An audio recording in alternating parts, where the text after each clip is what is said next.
حضرت حسین ابن منصور حلاج کا قسط نمبر 36 آپ کی خدمت میں پیش کی تھی کل۔ آج انشاءاللہ قسط نمبر 37 کا آغاز کرتے ہیں۔ ابو بکر سولی کی روایت ہے کہ سب سے پہلے جس شخص نے حلاج کو گرفتار کیا وہ ابو الحسن علی بن احمد راسبی تھا۔ اس نے حلاج اور اس کے غلام کو ربیع الاخر 301 ہجری میں بغداد پہنچایا اور 2 اونٹوں پر سوار کر کے گلی گلی تشہیر کرائی اور ان کے ساتھ ایک خطبہ بھی لگوا دیا جس پر تحریر تھا: میرے پاس شہادت موجود ہے کہ حلاج خدائی کا دعویٰ کرتا ہے اور حلول کا قائل ہے۔ علماء تحقیق کے مطابق ابو بکر سولی جھوٹا تھا، وہ ایک درباری ادیب اور شاعر کے سوا کچھ نہیں تھا۔ اگر ابو بکر سولی سچا ہوتا تو 301 ہجری میں ہی حضرت منصور حلاج پر خدائی کا دعویٰ کا الزام ثابت ہو جاتا اور وہ اپنے انجام کو پہنچ چکے ہوتے، مگر تاریخ گواہ ہے کہ حضرت منصور حلاج 9 سال تک مسلسل گرفتار رہے، ان پر مقدمہ چلتا رہا اور 1000 کوشش کے باوجود ان کے خلاف فتویٰ نہیں دیا جا سکا۔ پھر حالات نے ایک اور کروٹ لی۔ حامد بن عباس کو حضرت منصور حلاج کی کتابوں میں کچھ ایسے مضامین ملے جن سے ظاہر ہوتا تھا کہ وہ اسلامی عبادات کا مفہوم بدلنا چاہتے ہیں۔ ان روایتوں کے مطابق اگر کوئی شخص 3 دن 3 رات متواتر روزے رکھے اور درمیان میں افطار نہ کرے، پھر چوتھے دن بندیا کے پتوں پر افطار کرے تو اسے رمضان کی روزوں کی ضرورت نہ رہے گی۔ اور اگر کوئی شخص کسی رات میں شروع سے صبح تک 2 رکعت رکھتے پڑے تو اسے زندگی بھر نماز کی ضرورت نہ رہے گی۔ اور اگر کوئی شخص کسی دن اپنی ساری معلومات کو جو اس وقت اس کی ملکیت میں ہو صدقہ کر دے تو اس کا یہ عمل ہمیشہ کے لیے زکوٰۃ کا قائم مقام ہو جائے گا۔ اور اگر کوئی شخص ایک کمرہ بنا کر چند روزے رکھے پھر اس کے گرد بے لباس ہو کر طواف کرے تو اسے حج کی ضرورت نہ رہے گی۔ اور اگر کوئی شخص قریش کے قبرستان میں جا کر شہداء کی قبروں کی زیارت کرے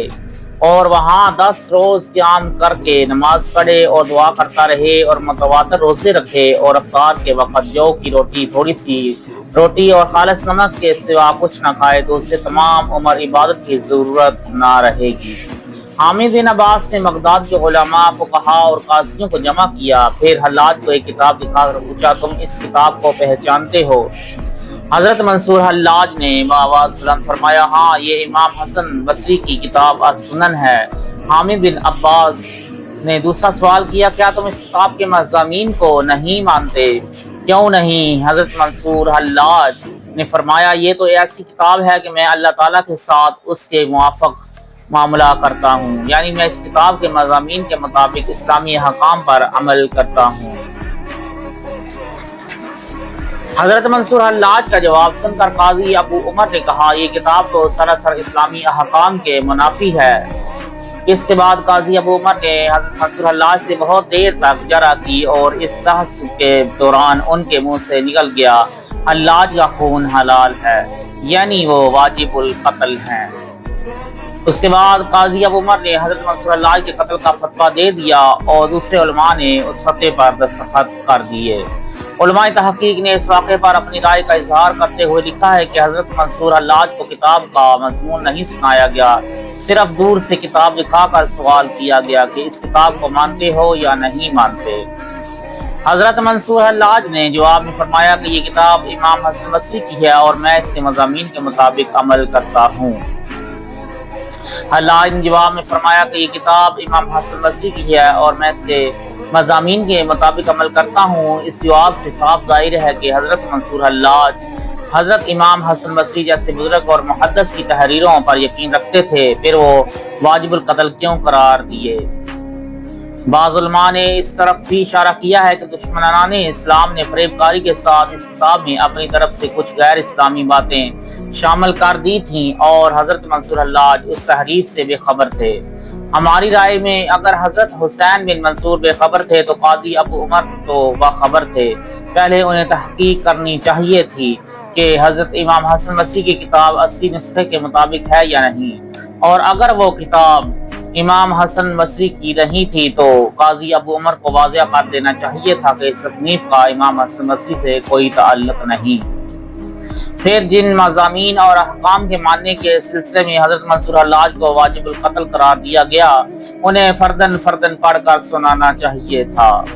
اگر حضرت منصور حلاج ان خلاف شرع احکام کو تسلیم کرتے اور ان پر عمل پیرا ہونے کا اقرار کرتے تو قاضی ابو عمر کا فتویٰ درست ہو سکتا تھا، مگر ہم دیکھتے ہیں کہ حضرت منصور حلاج کے خلاف قائم کیا جانے والا مقدمہ ایک طلسمی داستان ہے جس کے بیشتر گواہ جھوٹے ہیں، اور خود قاضی جانبداری سے کام لیتے ہوئے عجیب سے پر اسرار انداز میں فیصلہ کر رہا ہے۔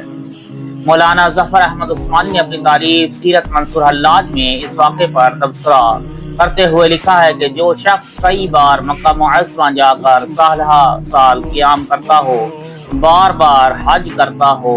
اور روزانہ 1000 رکعتیں اس حال میں پڑھتا ہو کہ پیروں میں وزنی بیڑیاں پڑی ہوں اور زندگی بھر روزہ رکھنے کا عادی رہا ہو، وہ ایک رات کی 2 رکعت کو عمر بھر کی نماز کے برابر، یا 3 دن کے روزوں کی اور رمضان المبارک کے روزوں کے برابر، یا اپنے گھر کے طواف کو حج کا مقام قائم مقام نعم البدل کیوں کہہ سکتا ہے؟ اگر معاذ اللہ ابن منصور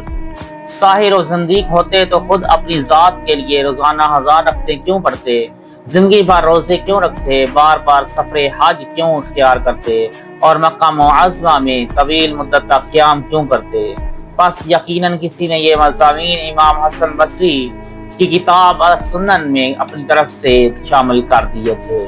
مولانا ظفر احمد عثمانی کے تبصرے کی روشنی میں یہ قاضی ابو عمر کے عہدۂ منصب کی ذمہ داری تھی کہ وہ پہلے امام حسن بصری کتاب کے بارے میں تحقیق کرتے اور پھر حضرت منصور حلاج کو مجرم قرار دیتے، مگر ایسا نہیں ہوا اور ایک جانباز صوفی کے ساتھ عجیب سنگدلانہ سلوک روا رکھا گیا۔